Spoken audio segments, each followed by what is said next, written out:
On a souvent l'image de l'histoire avec un grand H qui se forge uniquement à coups de canon et sur des champs de bataille chaotiques, et c'est vrai, en grande partie.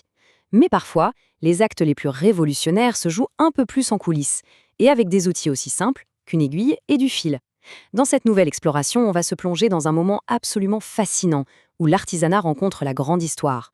On va voir comment un acte de courage et de talent artistique a, littéralement, tissé une nation nouvellement indépendante. C'est la question centrale qu'on va aborder aujourd'hui. C'est fou quand on y pense. On retient presque toujours les noms des généraux et des dirigeants militaires, pas vrai? Mais derrière le fracas de la révolution haïtienne se cache une figure de l'ombre extraordinaire. Une femme qui a répondu à l'appel pour forger l'un des symboles les plus puissants de la liberté. Section 1. Une entrepreneure en temps de révolte. Et c'est là qu'entre en scène Catherine Flon. Bien avant que son nom ne soit associé à la naissance d'un pays, c'était une entrepreneure, une couturière très talentueuse qui possédait une boutique de tissus dans la ville de l'Arcahaie.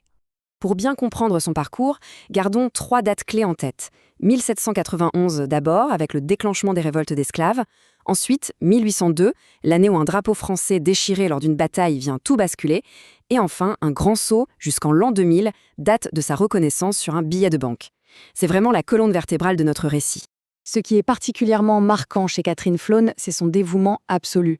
Faut savoir que dans la société de l'époque, Catherine avait la peau claire. Elle aurait très bien pu s'éloigner des conflits, chercher une vie confortable, se tenir à l'écart du chaos. Mais pas du tout. Elle est restée profondément impliquée, mettant toute son empathie et ses compétences au service de la lutte pour la liberté. Et cet engagement, il n'était pas que théorique. En 1791, quand les violentes révoltes ont éclaté, c'était la panique. Sa famille entière a décidé de fuir pour se mettre à l'abri. Mais Catherine, qui était célibataire et dans la vingtaine à l'époque, a fait le choix inverse. Elle est restée sur place. Elle a passé son temps à soigner les malades et à panser les blessures de ceux qui tombaient lors des batailles aux alentours. C'est quand même un sacré courage. Section 2, la rupture avec la France. On avance dans le temps et on arrive à un point de bascule explosif après une bataille décisive en février 1802. Imaginons un instant la scène, car elle est iconique. D'un côté, on a le drapeau tricolore français, symbole de la domination coloniale. Et de l'autre, un geste de défi total. Le général Dessalines, pour bien montrer au général français Brunet qu'il était déterminé à rompre tout lien colonial, a littéralement arraché la bande blanche centrale du drapeau français. Le message était on ne peut plus clair. Mais bon, une fois le drapeau déchiré, ça crée un vide. Sur le champ, Dessalines ordonne au général Clervaux de former immédiatement une commission. L'objectif, créer un tout nouveau drapeau pour la nation. Il fallait un symbole, et il le fallait vite. Et c'est là qu'on a un détail que je trouve absolument génial. Qui allait être choisi pour une tâche aussi monumentale? Eh bien, c'est Graniton, une guérisseuse et mambo extrêmement respectée, qui a recommandé Madame Catherine Flon au général Clervaux. Ça montre bien à quel point sa réputation et son expertise rayonnaient dans la communauté. Section 3. La création du drapeau. Catherine Flon ne perd absolument pas une minute. Elle réunit tout de suite un comité pour réfléchir aux couleurs qui représenteraient le mieux ce peuple victorieux. Et les couleurs choisies ne le sont évidemment pas par hasard. Le comité opte pour des bandes verticales, une bleue et une rouge.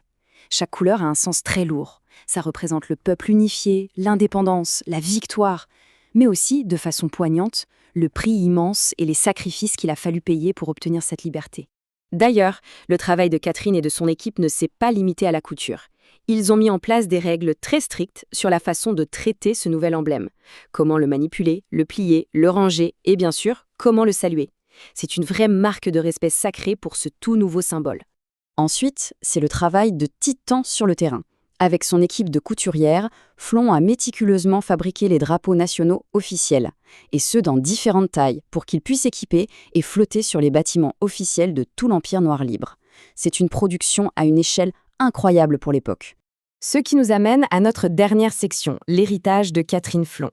Faisons un bond vers notre époque pour réaliser la dette immense que la nation haïtienne doit à cette femme extraordinaire. Et cette reconnaissance, elle s'illustre brillamment par le chiffre 10. Plus précisément par l'hommage rendu en l'an 2000, quand le gouvernement a placé l'image d'une femme cousant un drapeau sur le billet de 10 gourdes.